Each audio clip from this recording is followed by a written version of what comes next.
Práctica número 6. Filtrado. Esta práctica nos llevó a descubrir cómo se utilizan los filtros capacitivos que se colocan en los rectificadores de media y onda completa. Integrantes del grupo James Bresoto, la práctica fue realizada el día jueves 28 de mayo. Se construyó un circuito en el que se tenía un filtro capacitivo calculado con el valor del preparatorio. Sin embargo, para la práctica se utilizó el mismo circuito reemplazando el valor del capacitor por uno 10 veces mayor y por uno 10 veces menor, dando un total de 3 configuraciones de circuitos diferentes y 3 formas de onda obtenidas a las salidas. Adicional a esto, utilizando los medios del osciloscopio, se deben obtener los datos de voltaje máximo de la fuente, así como voltaje máximo de la carga, el voltaje eficaz que también tiene la carga, el voltaje DC y el voltaje de rizado. Adicional a esto, utilizando los parámetros antes obtenidos del osciloscopio, podríamos calcular el voltaje RMS que se encuentra en la carga en formato AC y también el factor de rizado que se aplica con el filtro capacitivo. Estos literales y estos valores se deben calcular con todos los 3 capacitores que se utilizaron durante la práctica, tanto el 10 veces mayor como el 10 veces menor.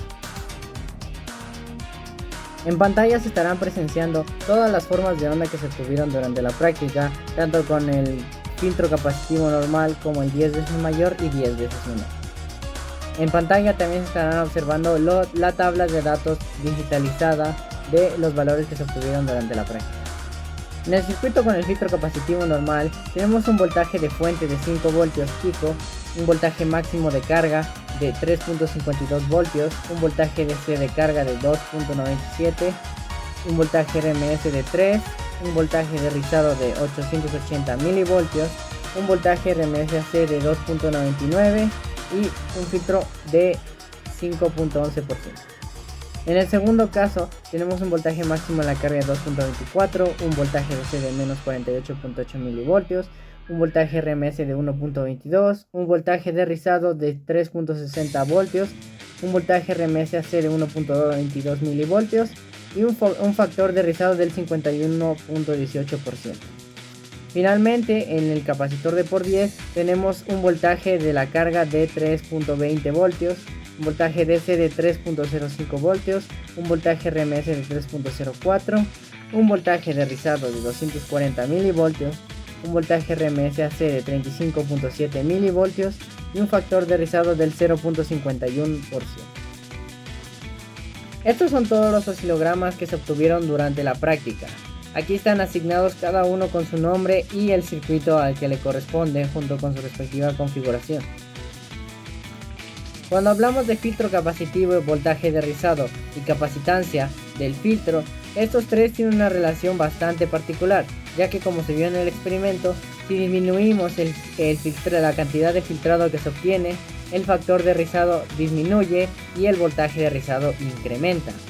Sin embargo, si este se incrementa más, el voltaje de rizado es el que disminuye, al igual que el factor de rizado que esta vez incrementa.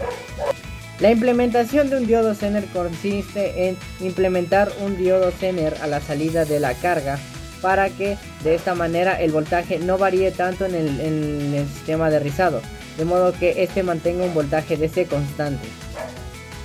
Aquí podemos apreciar un ejemplo de en qué consiste un filtro capacitivo LC. En este caso L corresponde a un bobinado justo a la entrada y C a un filtro capacitivo colocado en paralelo a la resistencia de carga. El filtro capacitivo es un proceso que consiste en mejorar la estabilidad que tiene la señal de media y onda completa a la salida de un rectificador. Esto con el fin de que la señal no varíe tanto entre el voltaje pico y cero. Mi recomendación principal es calcular el valor teórico que se necesita para la fuente, principalmente para obtener un voltaje de rizado deseado y posteriormente regular mejor con un Zener.